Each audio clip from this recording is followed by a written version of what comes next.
Dual screens, Dimensity 7300X and rugged hardware that doesn't look like a toolbox. This one's aiming to be the king of the rugged phone world.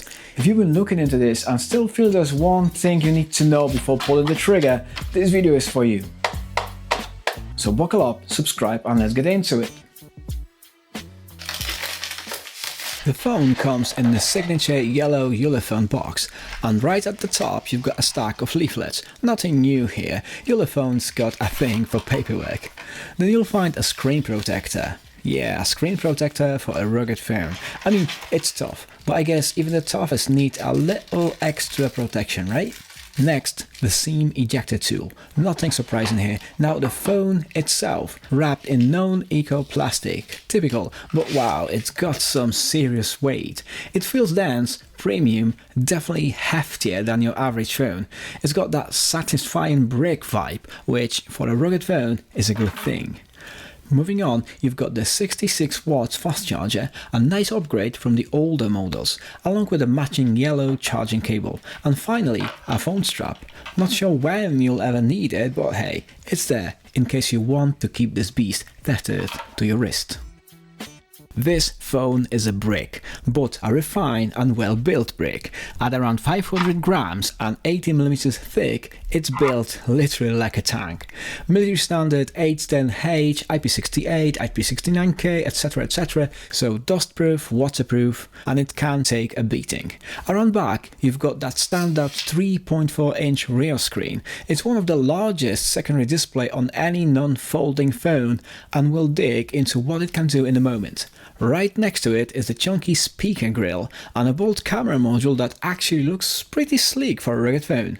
There are two customizable side keys, one on each side, and each supports single press, double press and long press actions. That gives you 6 shortcuts for things like turning on the torch, taking a screenshot or opening any app you want. The infrared blaster is handy too if you want to use the phone as a remote for your TV, robotic vacuum or anything with infrared control. You've also got the U-Smart accessory connector, which works with Ulefone add-ons like the inspection camera or microscope. The side-mounted fingerprint scanner doubles as a home button and works well, but I usually go with face unlock. It's just as fast. And the SIM tray takes 2 nano SIMs and a micro SD card at the same time. No compromise there. It honestly feels like Ulefone finally nails the rugged aesthetics without making it look like something from a toolbox. Up front, it's a 6.95-inch IPS LCD, 2460 by 1080 pixels with a 100Hz refresh rate. It's bright, color accurate and covered in Gorilla Glass 5. Outdoor visibility is pretty solid, even in direct sun, and the sharpness is a nice step up from the previous Ulefone models. That 3.4-inch rear display, it's a 412 by 960 IPS panel at 60 Hz. You can mirror the main screen, see notifications, control music, use it for real-time translation, or even as a camera viewfinder. Legitimately useful, especially for creators or travelers. Sound-wise, there's a single mono speaker at the back. It's not winning any awards for richness, but it's loud. We tested it side by side with an iPhone 15 Pro using a decibel meter. Ulefone peaked at around 80 decibels while the iPhone hit about 70. So if you need your audio to cut through engine noise or construction sites, this one's got the lungs for it. And there's a 3.5mm headphone jack, which is increasingly rare and super useful for wired gear or field work. Ulefone also sent over this phone holster, and honestly, I'm glad they did. I actually asked for it because I've got a hike coming up, and when I saw it I thought, yeah, I'm gonna need that. It's built solid, really sturdy. The design clamps the phone in tight and you can snap it onto a backpack strap, belt loop or anything else with a metal hook. Super versatile. You do have to buy it separately, but it's a universal fit, works with pretty much any phone, rugged or not. If you're curious, I've dropped a link in the description so you can check it out. You're getting a 50 megapixels main sensor, 64 megapixels night vision, 50 megapixels ultra-wide and a 32 megapixels front camera.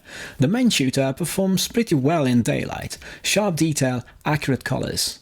The ultra-wide isn't bad either, less distortion than expected. A little comparison here with the iPhone 15 Pro quality, which is kind of the gold standard right now. Now, the 64 megapixel night vision, that's actually pretty neat. With 4 infrared LEDs, you get the real visibility in total darkness. It's not going to win any awards for range, but it focuses, well, up to around 18 to 20 meters. It's actually pretty practical for certain jobs or outdoor use. 4K video is supported, and while there's no optical image stabilization, the electronic one does a good enough job for steady footage. And you can use the rear screen as a monitor while vlogging. Slick touch. As always, I threw an iPhone 15 Pro video in there for comparison purposes. You gotta see the difference to understand where things stand, right? The front-facing camera has 32 megapixels, which is more than enough for usable clear selfies and video calls. This phone supports voice over LTE and has dual mic noise cancellation, which gives it solid call quality even in pretty noisy environments. It's also fully 5G capable, supports dual SIMs and covers Wi-Fi 6, Bluetooth 5.4, NFC for contactless payments and global navigation systems. No issues with call drops or connectivity during testing. Whether you're using it in a city or off-grid, it holds its signal well. 12,800 mAh, that's massive. Ulefone claims up to 690 hours of standby. While you won't hit that in real life, multi-day battery life is very real here. The 66 watts wired charging gets you from 0 to around 70% in just under an hour. It also makes 10 watts reverse charging, so you can use it as a power bank. Running Android 14 with minimal bloat, it feels clean and responsive. The MediaTek Dimensity 7300X paired with 16 gigs of RAM and 512 gigs of storage, which is expandable to 2 TB, gives you snappy performance across the board. The graphene cooling system helps keep temps under control during heavy tasks. This is where the 30 Pro surprised me. That Dimensity 7300X and 120Hz screen combo held up across everything I threw at it. So first up, Asphalt Legends Unite. Cranked everything to the max, ignored all "this might melt your phone" warnings, and yeah, smooth 60 FPS, no noticeable drops. Not bad for the rugged beast. Then Call of Duty Mobile, high graphics, all the fancy shaders and blur effects turned on, just to push it. And it's perfectly playable, responsive, even though you're holding what feels like a, well, brick. It's wild how far rugged phones have come. They're starting to feel like a true all-in-one devices. And finally, Genshin Impact. Okay, this one's a challenge even for some gaming phones. I ran it on medium settings, 30 FPS with a few tweaks for better performance. And it's pretty playable.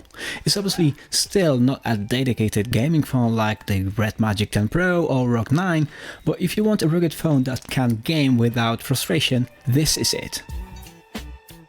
So the Ulefone Armor 30 Pro is one of the most complete rugged phones I've tested. It's tough, fast and generally useful with features like that rear screen and night vision. Call quality is strong, battery life is excellent and even handles gaming surprisingly well. It's not perfect. I'd love to see a stereo speaker setup, and a built-in thermal camera would have made it even more appealing for pro users like myself. But that's a wishlist item, not a deal breaker. If you're into rugged phones, this is a serious contender, whether you're in the field, hiking in rough terrain, or just clumsy with your phone, this one delivers. Agree, disagree, drop your hot takes below. Thanks for watching. Catch you guys in the next one.